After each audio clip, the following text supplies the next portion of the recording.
Hey everyone, I'm Megyn Kelly. Welcome to the Megyn Kelly Show in this AM special episode where we take a deep dive this morning into Pete Hegseth and the allegations against him. I'm just going to tell you how I'm feeling at this moment. I took a deep dive into the police department report, the police report, involving this woman's allegations against him out in Monterey, California, and I need a shower. It's all so seedy and gross, and I wish I had not had to spend the last couple of hours doing this. I'm going to give you my bottom line before we get going. This allegation should not tank his nomination. It was not enough to cause the police to bring charges.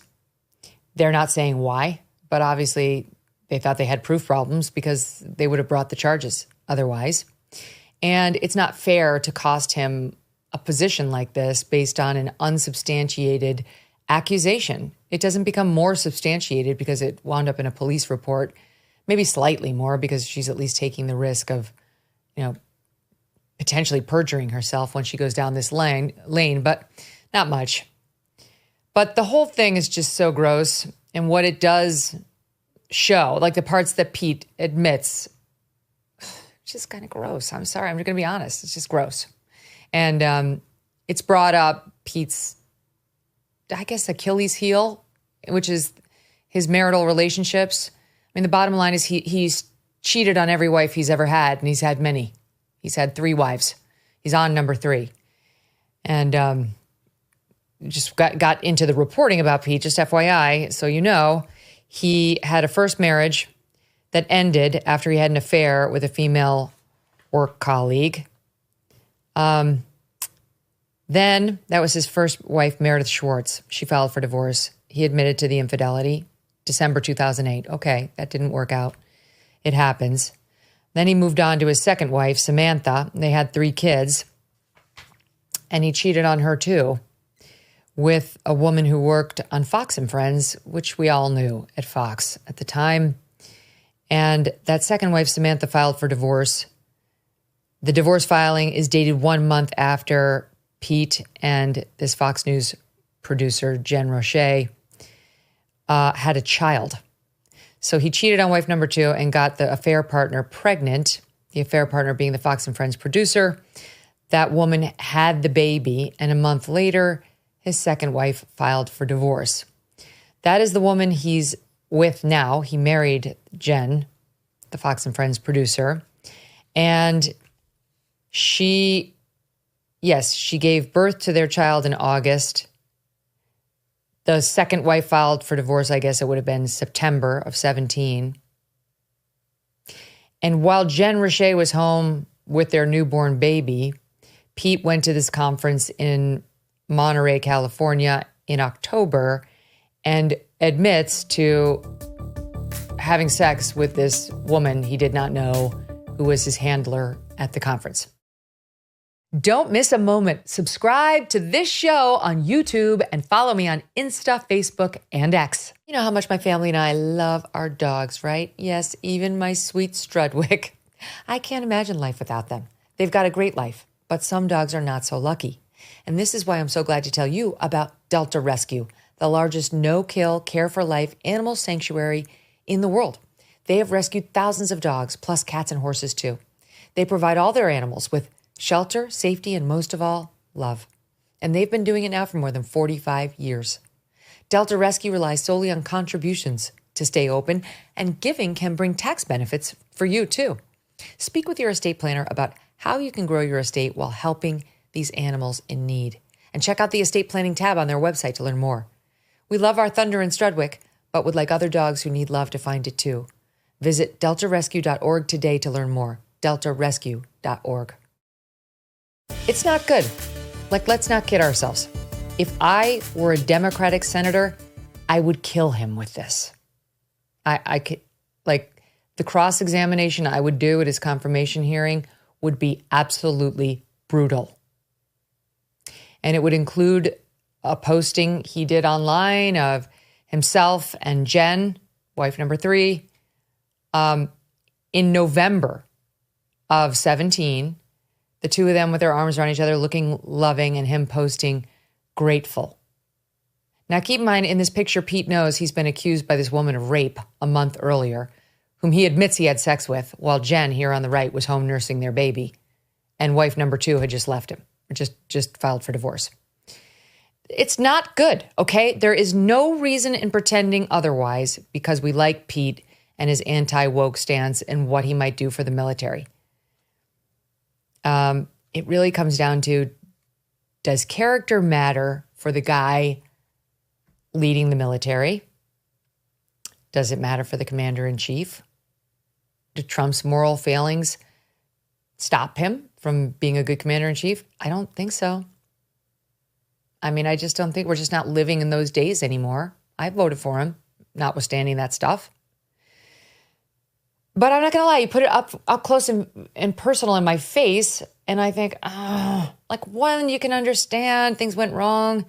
Even 2, I don't know, he's a military vet, he went through a lot. It's like, all 3 wives? They all got, all right. That's that, okay? I almost feel like it's none of my business, to be perfectly honest with you, and we probably wouldn't be talking about it like right now on this show if it weren't for this other allegation, which is bringing up his personal behavior. And I like Pete, and I considered him a friend when I was at Fox, so it feels slightly like a betrayal to even go there. But that's my job. That's my job. He's been nominated for a very important position. I'm going to do my job, and we're going to go through this fairly. Point number 2. Having read the Monterey police report, I don't believe this woman. I may prove to be wrong, and if I am wrong, I apologize to her for prejudging her story in a way that she'll consider unfair, but I just got to be honest, I don't believe her. And I'm going to walk you through why I don't believe her. There's just too many inconsistencies in her story. And we actually learned a bit more of her story because I read it personally. I mean, it's a big report. I mean, you can see I've highlighted the whole thing and tabbed the whole thing. There's some things in here the mainstream media is not telling you, and we'll get to what those things are. Hat tip, by the way, to Mediaite, which is the one that got the records first. Now we all have them. Okay. The alleged rape occurred on overnight Saturday to Sunday, October 7th, 2017. It was a Saturday into Sunday, right? So let's just call it Sunday, right, the 8th, where the actual interlude occurred. The meeting began late on Saturday the 7th. It was not until Thursday the 12th that she went to the police and reported this. So that's Sunday night in the wee hours this allegedly happened. She went all day Sunday, all day Monday, all day Tuesday, all day Wednesday, and then Thursday, which is 5 days before she claimed it was rape and spoke with the police. That can happen. A woman can be traumatized. A woman can have real fear about coming forward, especially against a public figure. And in the initial reports, she was asking, at least when she got examined by this nurse, not to name him. And then ultimately she did. But the story she is telling is bizarre. I'll give it to you in a narrative form as best as I can recall before we go through the police report. She's alleging that they met she was his handler for this conservative women's conference where he spoke. And that after the fact, there was a celebration in the presidential suite, which was a bunch of suites kind of together, opened up to be together. And a bunch of people were there, and Pete was there and was having a good time. I guess they met there, and then a group of them went downstairs to the Knuckles Bar in the Hyatt Regency out in Monterey.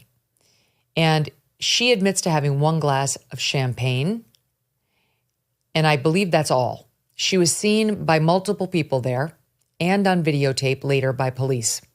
And every single person says she did not appear drunk in any way or intoxicated or drugged, etc. Not at the Knuckles Bar, not when they walked from the Knuckles Bar back to Pete's room, which is what she, Jane Doe, and he did. That she, in fact, was seen looking completely together and smiling and locked arms with him. She was seen twice on camera after leaving Knuckles Bar, locking arms with Pete and smiling. That Pete seemed visibly intoxicated, however. And he admitted to the police that while he says he did not have hard alcohol, he had multiple beers. They went back to Pete's hotel room. They both agree on that. And they had a sexual encounter. She says non-consensual. He says consensual, but no one's disputing it happened. She appears to have gotten back to his room around 2 in the morning. And she got back home to her hotel room in which her husband and children were staying within 2 hours. From 2 a.m. to 4 a.m. That is when the interlude happened. And then she went back into her marital bed in that hotel room at 4 a.m.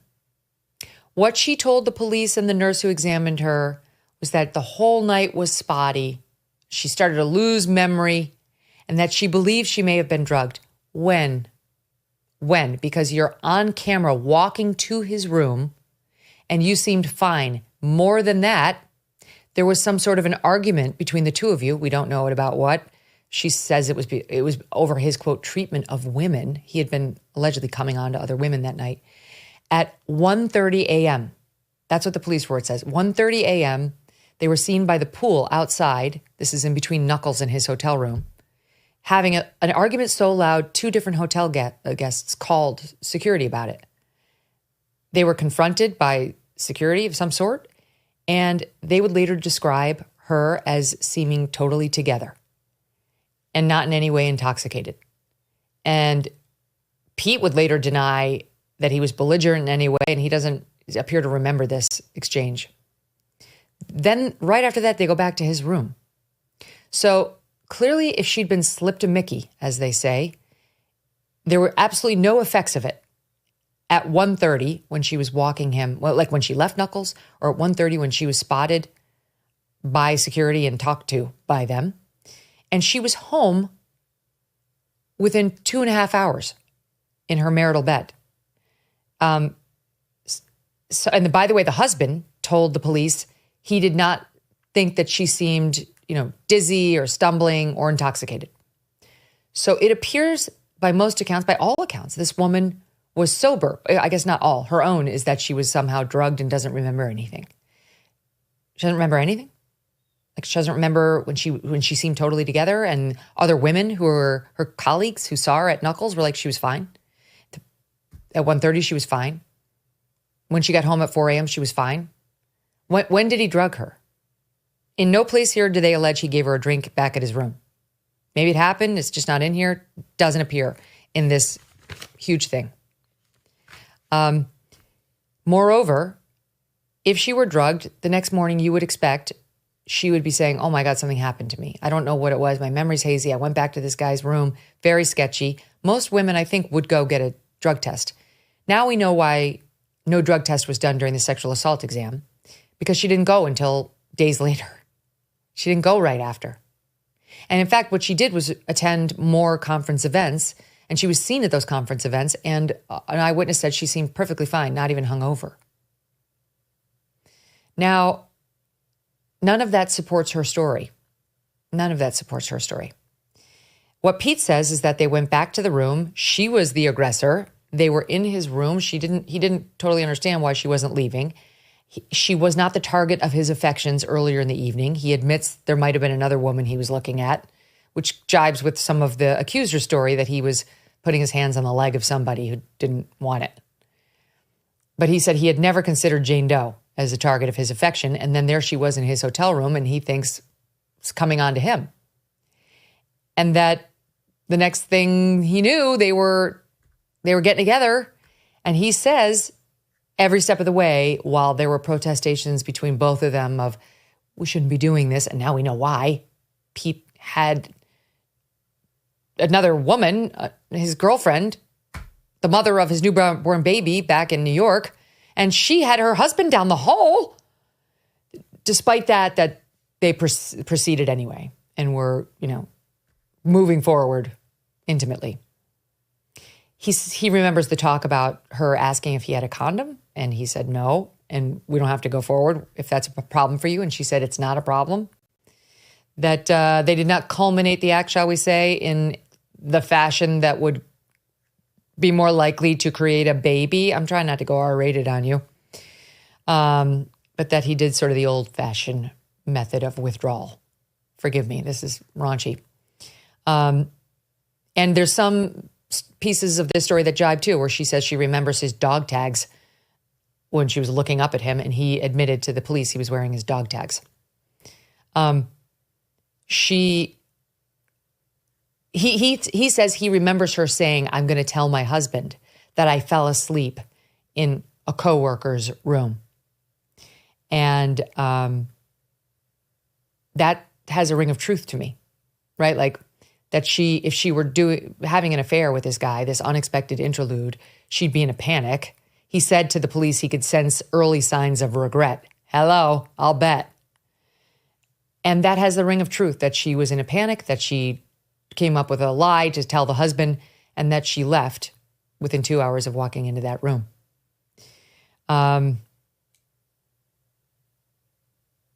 There's more. I'm going to go through it with you now. And you're going to be able to draw your own conclusions about whether this woman is telling the truth. Because I'll tell you something, if Pete remains the nominee for Department of Defense, you're going to know this report like the back of your hand. Because again, some Democratic senator is going to walk us through it live right in front of him. And it's possible this woman will speak out. It's possible that she'll give an interview on camera. It feels unfair to Pete, I've got to say. What appears to me to have happened is he had a one-night affair, I guess. I don't know. I mean, I guess I shouldn't be assuming he was totally with Jen Richey, who had just given birth to his baby, even though he had the picture of her a month later on his Insta saying, grateful. So I do think they were together, but well, okay, maybe he says they weren't. Maybe she was just giving birth to his baby and they weren't, whatever. But trying to prove a rape where the cops did not see one provable just feels grossly unfair. I'm going to take you through it so you'll know the allegations and, frankly, the weaknesses in it. They say in this report, which is dated October 13th, 2017, that Jane Doe was at the Hyatt consuming alcohol with coworkers in the early morning of 10/8, which was that Sunday. Doe was not sure but believes something may have been slipped in her drink. She cannot remember most of the night's events. Later, she would say that it was a glass of champagne she drank. She remembers being in one of her coworkers' hotel rooms and remembers having the sex act culminate. Doe could not remember whether or not any penetration occurred, but believes she was sexually assaulted at that time. All right, so that's the initial story. It's not quite as detailed. Then we get a supplemental report, which documents the officer's contact with an ER nurse who examined Doe. This person writes on 10/12/17, I was dispatched to a phone call for an alleged sexual assault. The reporting party was an ER nurse who works for Kaiser Permanente. The person was reporting Jane Doe had come into the ER and requested a sexual assault or rape exam be done for something that had occurred at the Hyatt. This person didn't have any other information regarding the incident other than it occurred in Monterey. Again, this is 10/12 that she went in to see the nurse for an exam, which was Thursday. The alleged sexual assault happened overnight, Saturday to Sunday. They say she was at the Hyatt. She was attending this Republican Women's Conference. She was drinking at the hotel after the conference and remembers approaching Pete Hegseth, who was a speaker at the convention, and commented on how she did not appreciate how he treated women. Doe then remembers leaving the hospitality room and going to a hotel room. She sees the suspect, Hegseth, and remembers his dog tag necklace. Doe then remembers Hegseth reaching climax on her. Hegseth told Doe to clean it up. Doe then found her way back to her own hotel room. Hegseth and Doe were at the hotel attending this conference. Doe was at an after-party event. Oh, this is just repeating one of the earlier reports. Okay, moving forward. I tabbed the relevant pages. Here's another one. A supplemental report, again, documenting more follow-up, additional investigation, and involvement in this case. This person reviewed all the reports associated with this case and learned that the victim had reported being sexually assaulted at the Hyatt Regency, blah, blah, blah.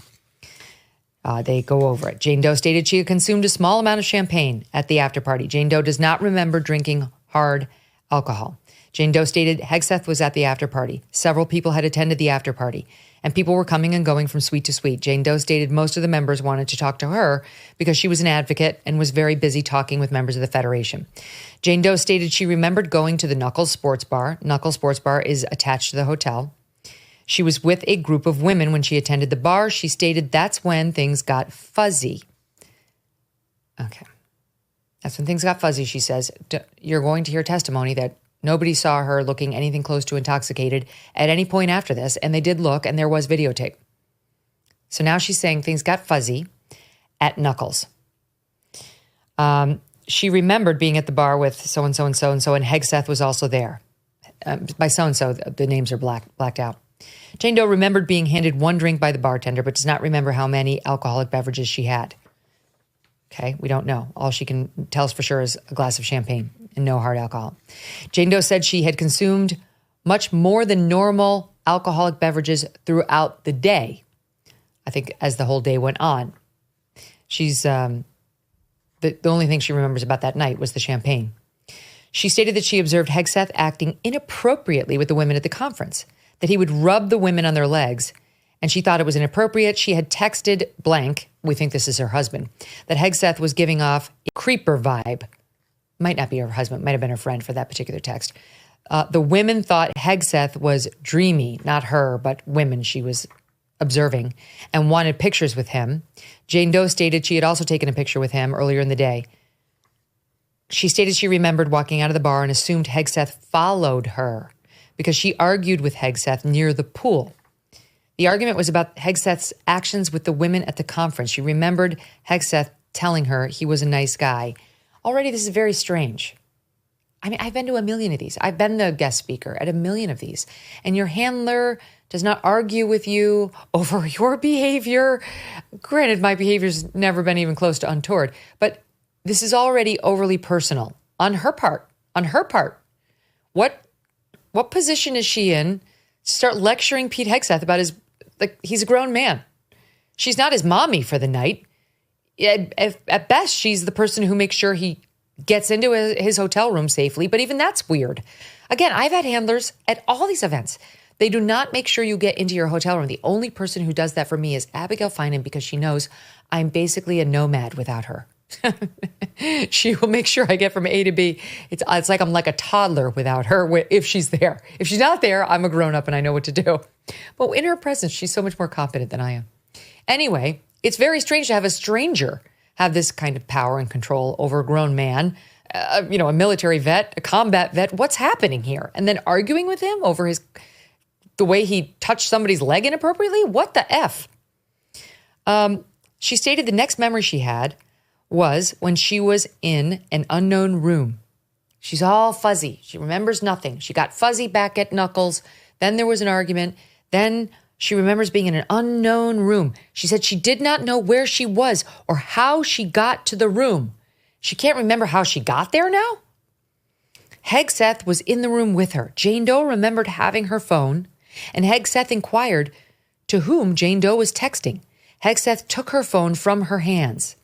This is interesting because she has a text that ends mid-sentence. That's interesting. This is Jane Doe's memory. He took her phone from her hands. Jane Doe stated she got up and tried to leave the room, but Hegseth blocked the door with his body. Jane Doe remembered saying no a lot. That's very convenient. Jane Doe stated she did not remember much else. Couldn't remember anything other than definitely a lot of no's and everything was fuzzy and he blocked the door. Jane Doe's next memory was when she was on a bed or a couch and Hegseth was over her. The dog tags were hovering over her face. He was bare-chested. She does not know if his shirt was completely off. She did not notice any tattoos, scars, or other marks on his body. We actually went back and looked because we all know Pete has a bunch of tattoos on his chest. That became an issue in 2021 when they gave him a hassle for being a white supremacist, allegedly, at the Biden inauguration. Long story, but he did not appear to have those tattoos in 2017. So it is consistent that when they had their interlude, he was not tatted up. Jane Doe stated she had seen Hegseth fully nude during the incident. The next memory she had was when Hegseth, that I told you about that part before, he asked her, "Are you okay?" The last memory she remembered was walking into her room, like back to her room, and getting into bed with blank. We're assuming that's the husband. Jane Doe stated she does not remember how she got back to her room. Okay, so she does not remember where she was, how she got to the room. The room was unknown to her. Though she remembers trying to leave, she remembers saying no. And she remembers the dog tags him throwing a towel at her and asking, "Are you okay?" Then she walked to her room. She got into bed, but she doesn't remember how she got back to her room. How does she know she walked to her room then? Jane Doe stated she woke up in the morning and took a shower before going to work. The incident involving Hegseth did not dawn on Jane Doe until she was back at her home on Monday. It didn't dawn on her? What do you mean? What do you mean it didn't dawn on her? She had no memory of it? Like, she didn't know that she'd been drugged? She didn't know? There is zero chance the husband did not say to her, "Where were you? I was texting you. I got up out of bed to go look for you," which these texts, which I'm going to read you, show. You tell me, ladies, whether you're texting with your husband at 2 a.m., then you magically disappear in a hotel room when you've already been telling him you're with a guy who might be like a guy who comes on to women. You magically disappear for 2 hours. Then you come in and the next morning, he's not going to ask you where you were for those 2 hours. And by the way, he had been so worried about you. He got up and he went down to the Knuckles bar looking for you. But no, he's fine. There's absolutely no issue. He doesn't even ask you about it. Nothing occurs to you. It did not dawn on Jane Doe that the incident had occurred until the next day on Monday. I'm sorry, this smells like utter bullshit. All of this sounds much more consistent with a woman who had a booty call, which was incredibly ill-advised for all sorts of reasons, not least of which was her husband was down the hall with her children, and then she went into a damn panic. That's what it smells like to me. Maybe I'm wrong. If this woman would like to sit with me and tell me her story, I will approach it with a kind and loving and open mind.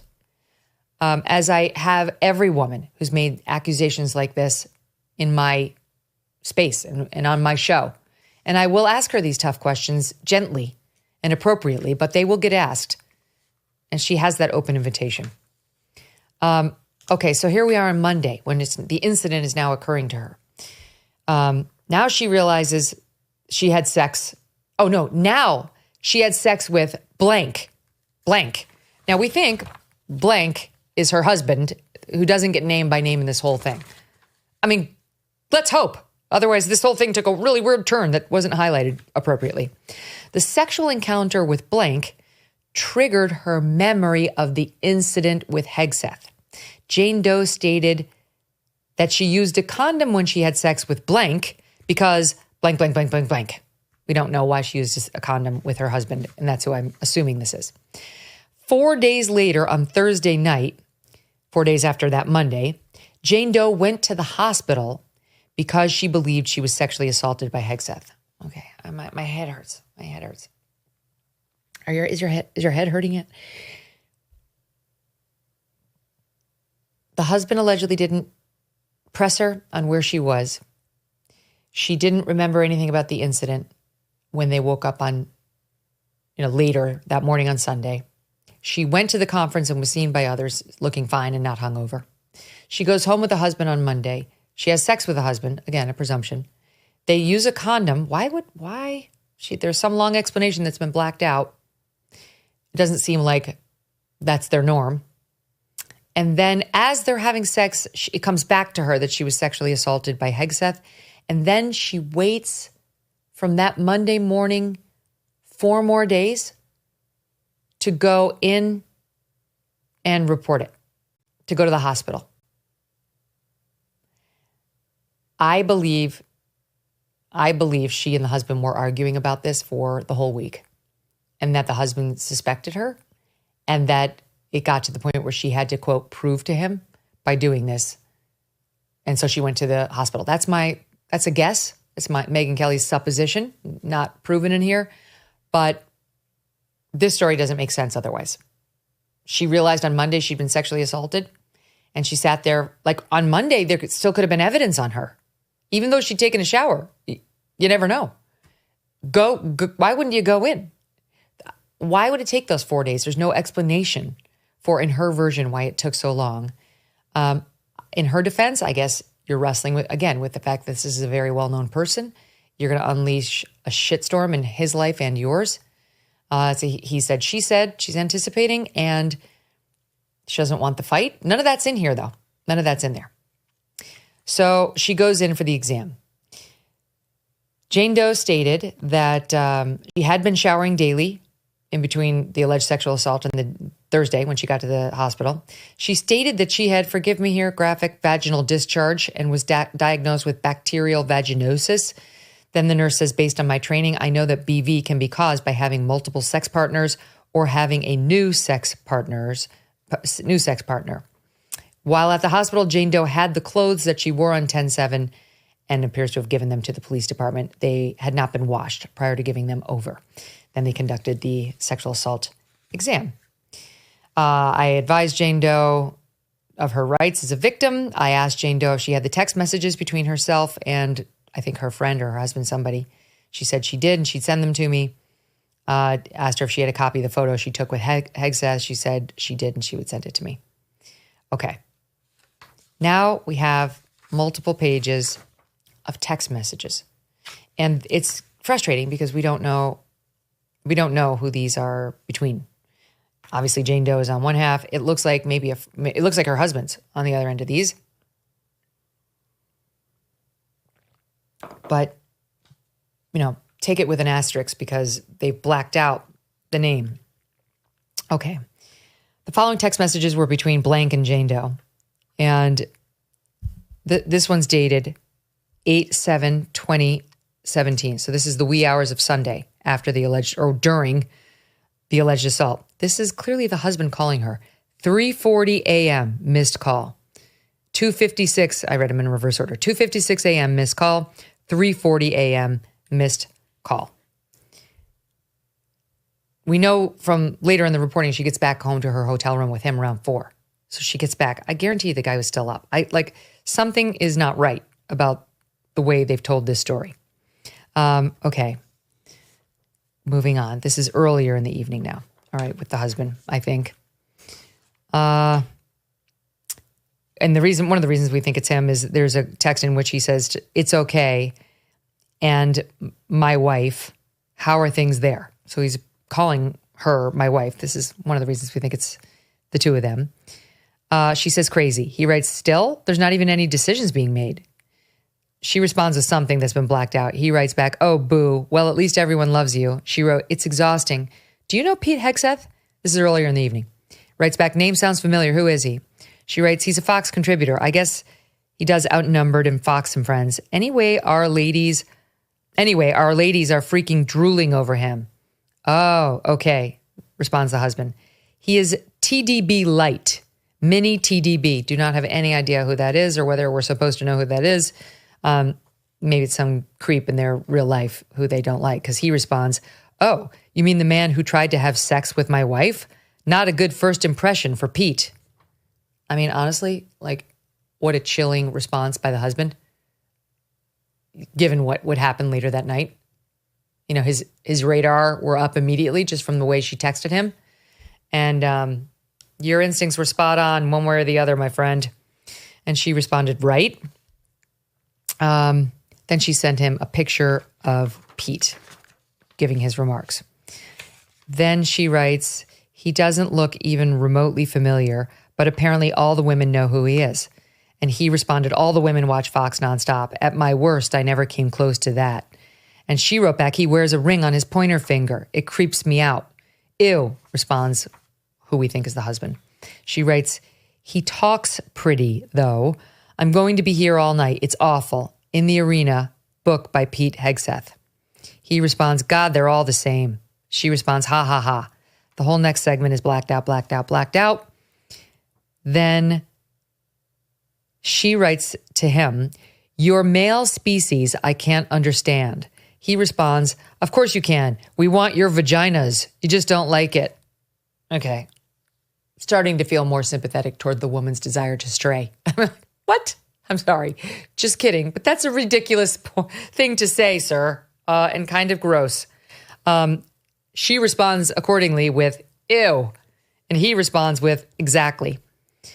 Then she says, okay, got to run around for a while. Text you when I can. Love you. Now, don't forget, he's down the hall with their kids. And he writes back, love you, exclamation point. Think we can do s'mores or shall I continue winding them down? Seems like an obvious reference to, do I get them hyped up on sugar or do I try to get the kids to bed? And it doesn't show her response. It moves on to a different part of the texting. She says, text you when I can, love you. He responds back, love you.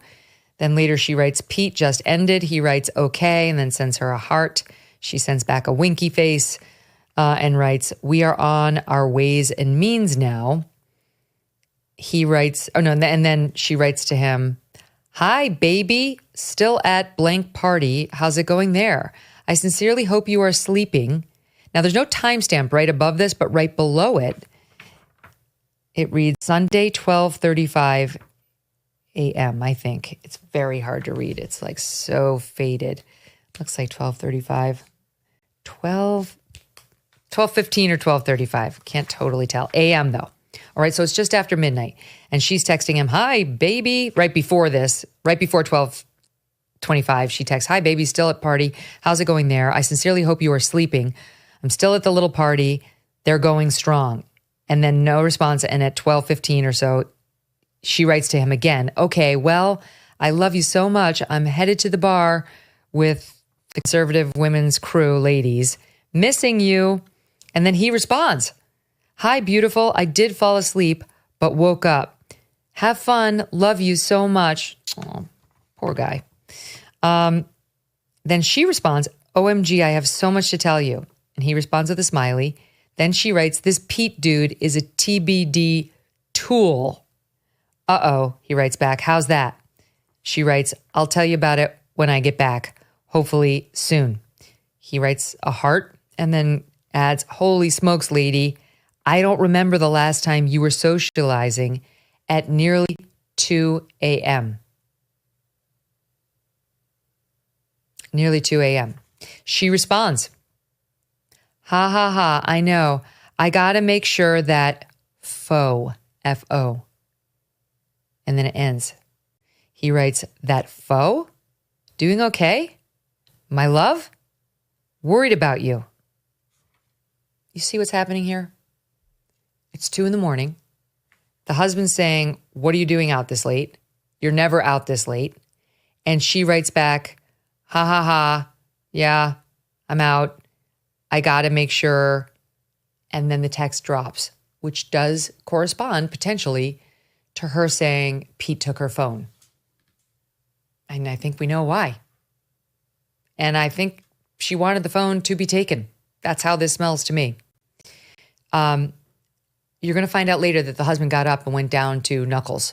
He was so worried. But here you see him, it's dawning on him what's going on. Where he's saying, I don't remember the last time you were socializing at 2 a.m. She writes back a message that appears to end mid-sentence. Doing okay, my love? Worried about you. And then we see Sunday at 9 a.m. So she's already come back. We know from later in the report she got back to her hotel room at 4. So clearly she's seen him. And she texts him, boo, my dumb watch was plugged in all night and it's only at 7% battery.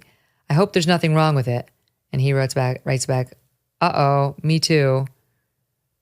And I think he says something like, it's not yet an old phone. So there we are. As of the next morning, it doesn't appear that things have blown up yet. And we know from Pete's testimonial, she had allegedly said she was going to tell the husband she fell asleep on the couch in a friend's room. There we are. Let's go on. Okay, back to the police reporting. On 10/7/17, Jane Doe was, okay, this is the cop having spoken with somebody who was there that night. Blank stated he was at the Hyatt Regency with Jane Doe, and he and Jane Doe are very close and wanted, maybe is this the husband? I spoke with Blank via telephone. Blank provided me with the following information. Blank stated he was at the Hyatt Regency Hotel and Spa with Jane Doe and blank, blank, blank. Could be the kids. And Blank and Jane Doe are very close and wanted to be with his family. Yes, this is the husband. Jane Doe had business at the hotel. On 10/7, Jane Doe was busy at the conference. Blank was in the hotel room, blank. And blank stated Jane Doe had gone to their hotel room at approximately 5 p.m. while on a break. Blank stated Jane Doe did not seem intoxicated. Jane Doe had left the room and went back to work. Blank stated Jane Doe was in communication with him via text messages. Blank stated he fell asleep and woke up on 10/8 at approximately midnight. They texted some more, and Jane Doe told him she was at the bar and out with the woman from the conference. At approximately 12:30 a.m., Jane Doe stopped texting Blank. Blank was worried about Jane Doe. Blank was reading the news, and it made him even more worried for Jane Doe's safety. At approximately 2 a.m., Blank stated he had left the room and went to look for Jane Doe at Knuckles Bar. Blank stated there was no one at the bar when he arrived on scene. Blank went back to his room. You with me? You saw the text earlier? My love, you've never been out close to 2 before. What's going on? Where are you? And now here's Blank telling the cops that at 2 a.m. he left the room and went to look for her. Okay? Went down to Knuckles. No one was there. At approximately 4 a.m., Jane Doe arrived at their hotel room. This is per the husband, we assume, to the cops. Accessed their room on her own and used the key card reader to get in. Jane Doe told Blank that she must have fallen asleep. Jane Doe was apologetic. Blank notes that Jane Doe did not have a hard time walking and was not slurring her words. That's it right there, folks. That's why they did not bring charges. This is the husband. The cops are looking at text messages of the husband saying to her, "You're never out this late. It's 2 a.m. Then the text message cuts off and he says, are you okay? Are you okay? No response. And she was seen going to Pete Hegseth's room at 1:30. So by 2, she's there. The communication with the husband clearly ends while she's in Pete's room. She doesn't respond to any of those texts. He gets up and looks for her. And within 2 hours, she's home. At 1:30 on the tape, she doesn't look intoxicated. In the bar, she doesn't look intoxicated. And here we are at 4 a.m. with the husband saying she does not look intoxicated. She did not have a hard time walking. She was not slurring her words. She apologized. And what was the story she told? That she must have fallen asleep. The very same story that Pete Hegseth says she told him she would tell the husband. Pete Hegseth and the husband are not talking. They are not coordinating stories. The cop spoke to Pete independently, and Pete said it was consensual and she was panicked. She had cheated on her husband and was going to tell him this lie.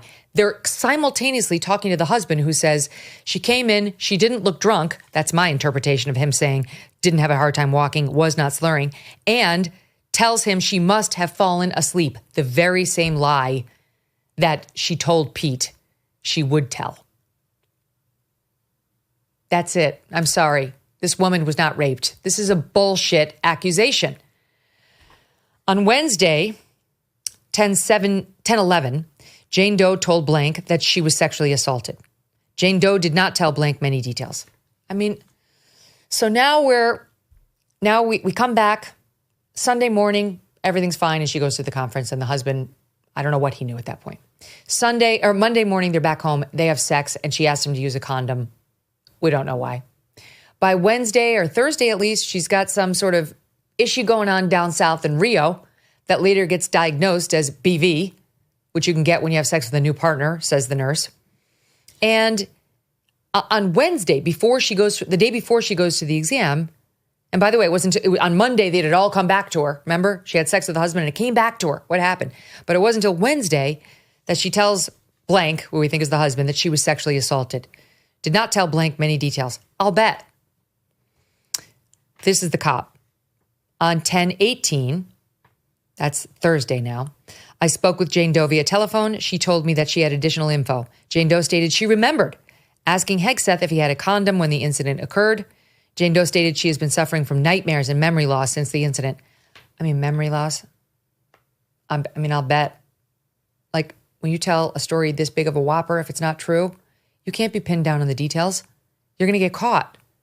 What choice do you have other than to feign you've been drugged and everything's hazy. And I bet you did have some nightmares. This is a nightmare scenario. This is like the worst case scenario. The poor husband. On 10/18, I spoke to Blank, again, husband. Blank wanted me to know that Jane Doe would cry secretly, had very little energy, and out of the blue, she would cry. Jane Doe had also bought new clothes because she wanted to make sure that her body is completely covered. On 10/20, this is after she went to the hospital and the cops got involved, I contacted Jane Doe via telephone. I asked her if she was willing. Oh, this is another huge piece of this that is I haven't seen anywhere in the media. This is important. I meant to mention this up top. On 10/20, which would have been Saturday, I contacted Jane Doe via telephone. I asked her if she was willing to participate in a pretext phone call that involved Hegseth. Jane Doe stated she did not want to participate and stated it would be too hard for her to talk to Hegseth. Jane Doe began to cry while on the phone. Okay. They are asking her if she will call him up and say, Pete, what happened between us? I'm having bad memories. You raped me. I said no a lot. You blocked the door when I tried to leave. You bruised my thigh. I haven't seen that anywhere in here, by the way. I have not seen that in this police department, in this police report. That's what they're asking her to do. Get it on tape. Like there's some inconsistencies in your story, and P.S. his story lines up with that of your husband's. Could you call him and we'll tape it, and that'll be great evidence? And she says no. Now, it is possible that a sexual assault or rape victim would not want to call this Fox News star who had allegedly raped her. It is also very possible that she was not raped, and she knew exactly what she'd get if she tried to pull that with him on the phone, and that he would respond with a battery of facts of what actually happened, and that you could hear potentially that he was a truth teller, because a cop listening to both sides of that conversation would know. They have enough training in deception detection to know. She refused to participate in a pretextual phone call. Okay, then the cop talks about how he contacted the Hyatt to see if he could review the business camera locations. He wanted to see, are they on tape? And he goes through what he saw on the tape. I found video surveillance footage that showed Jane Doe, Hegseth, and an unknown female walk into the hotel lobby and walk toward the Knuckles bar together. The camera timestamp was at, it was 2 minutes before midnight. 2 minutes before midnight, she was walking into Knuckles bar. The three were walking straight and on their own. Okay, so here we are at midnight, and she does not look visibly intoxicated. Somebody arrived on scene. I showed the video of Jane Doe and Hegseth walking in the lobby. Blank stated he remembered the two. I think this is a bartender or somebody there. Blank provided me with the following information. Oh, it's a hotel worker. Blank was working the front counter at the hotel. He was working the night shift. At approximately 1:30 in the morning, two separate guests in Building 4 had called the front desk to complain about a couple near the pool causing a disturbance and being loud. This worker contacted hotel security, but hotel security was busy. Blank stated that he left the lobby and headed to the pool. Upon arrival, this worker contacted Jane Doe and Hegseth near the pool. The pool's located near Building 4 and 5. This guy stated that Hegseth began to curse at Blank when he contacted Jane Doe and Hegseth. Hegseth told this man that he had freedom of speech. Jane Doe intervened and told this worker that they were Republicans and apologized for Hegseth's actions. This worker stated that Jane Doe placed her hand and arm on the back of Hegseth and escorted him towards Building 4 and 5. The worker stated he watched Hegseth and Jane Doe disappear in the area of Building 5 and then ran back to the lobby. He stated Hegseth was very intoxicated and said Jane Doe was not, that she was standing on her own and was very coherent. That's at 1:30 in the morning. You guys with me? You don't figure, you got to go through these things line by line in order to really get a picture. 1:30 in the morning, hotel worker interacts with them both and sees Pete is very intoxicated and the woman is not. Let me tell you something, folks. If the shoe were on the other foot and she was the one who was very intoxicated and he was being reported by everybody as totally sober, and then there'd been a sexual encounter back in that hotel room, then he would be getting charged. A man who has sex with a woman described in these terms, very intoxicated, out of his mind, drunk, a man who has sex with a woman in that condition can be charged with rape because you can't consent when you're that intoxicated. No one's looking at her. I mean, this is dicey territory when everyone's saying he was very drunk and she wasn't at all. Only she's saying she was somehow drugged. Okay, so they walked straight and on their own towards Knuckles. Then they were confronted an hour and a half later. She seemed totally fine. He seemed very drunk. The cop continued to search the video surveillance footage, located additional footage of them. They showed Jane Doe and Hegseth walking from the from the exit door of Knuckles' bar. They were walking together. So this must have been moments earlier. Yeah, it was moments earlier before the pool confrontation. The video showed them walking together with arms locked together.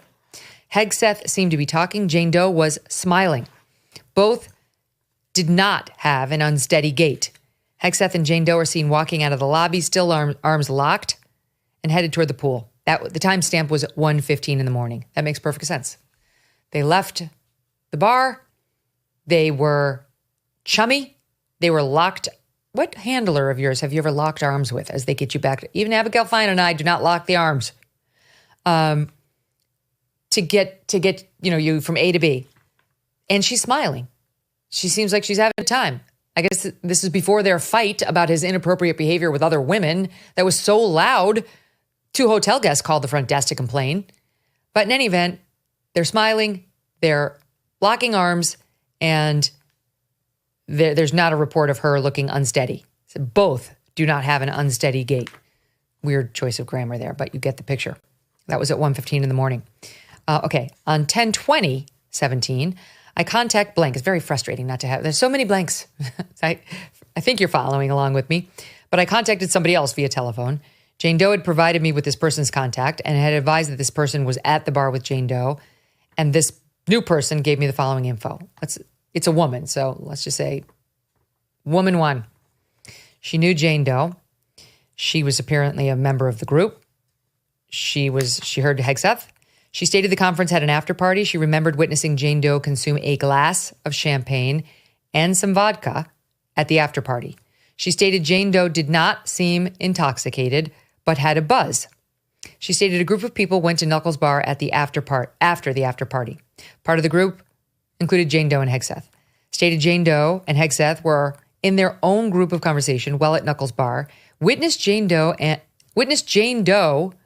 someone else flirt with Hegseth. The flirting consisted of touching of the body or arm. So this woman says she saw Jane Doe get a buzz on, drinking the champagne and possibly some vodka. Then she saw her flirt with Pete and began touching him, his body and or his arm.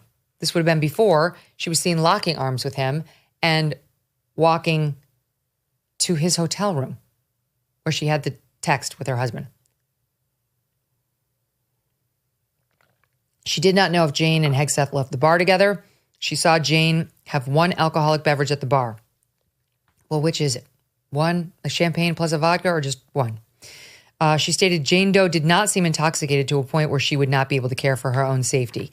Jane Doe was coherent. At the conference, there was the after party at the president's suite. This is in more details. This is another witness. Another witness saying, okay. Oh, this is a woman that Pete he had the sparkle in his eye for.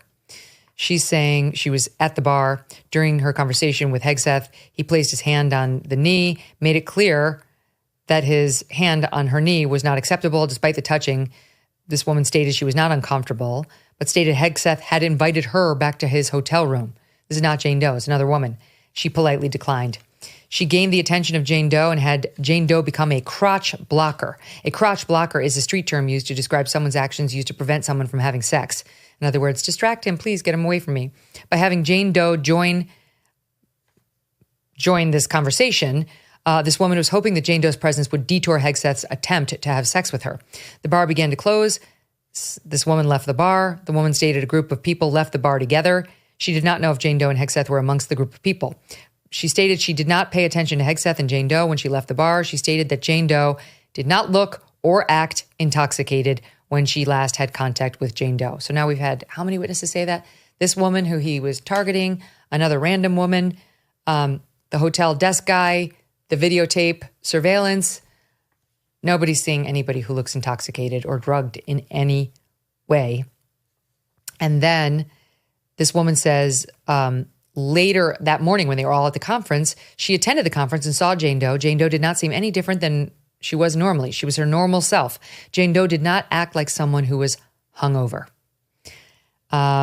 Here's another contact. This person says at the bar, another witness, I guess. This person engaged in conversation with this woman. Something told blank that Hegseth asked something to the effect of wanting to go back to his room. So-and-so denied. There was also mention of Hegseth placing his hand on a knee. I don't know whether this is a reference to how he behaved with this other woman. Who knows? Pete, was obviously feeling kind of randy that night, though not necessarily for Jane Doe until he found her in his hotel room. Okay, this is the end. This is when the cops talk to Pete and get his side of the story. And I've already given you the highlights, but I'll give you how they write it. Alcohol was provided at the after party. Hegseth stated he did not drink hard alcohol, but consumed beer there. He had never met any of these people before. Later that night, he stated a group of individuals went back to the hotel bar. No one at the bar was blacked out drunk. People were drinking, though. He remembered being led from the bar by someone. He stated that he was buzzed, but not intoxicated. He did not know who was leading him from the bar. He described the person's clothing. The person wore blank. Hegseth described Jane Doe's dress. So he's describing Jane Doe, whether he knows it or not. He did not remember being chastised for being too loud by the pool and did not remember an argument by the pool at all. He did not remember being belligerent with anyone. Hegseth advised he went back to his hotel room with Jane Doe. He thought it was odd Jane Doe stayed in his room. She sat down in the room and did not leave. He stated Jane Doe and himself did not do much talking at the bar. He stated he did more talking to this other woman. Jane Doe might have felt she was in charge and had led Hegseth back to his room. Hegseth stated there was nothing in his mind that thought he was going to take Jane Doe home and stated, quote, "It's not even a thought." He might have thought that was someone else, but not Jane Doe.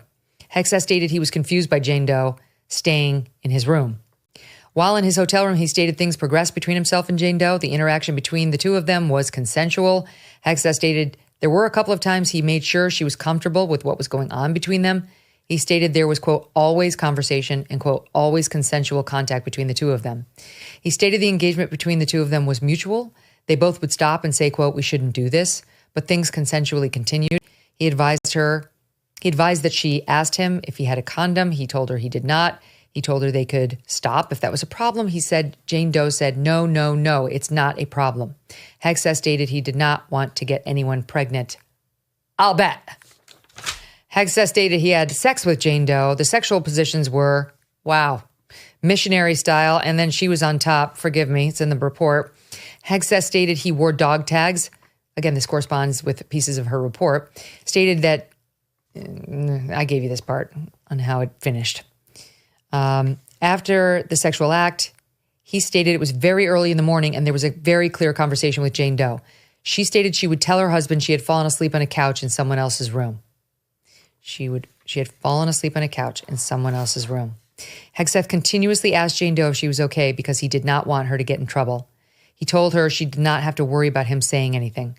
He stated Jane Doe showed early signs of regret. He did not elaborate on the signs of regret. The contact was recorded. On 10/27, I received a call from Hegseth. He wanted to add to his statement, stating that after he had sex with Jane Doe, he told her she could take a shower, but she declined. That's it, folks.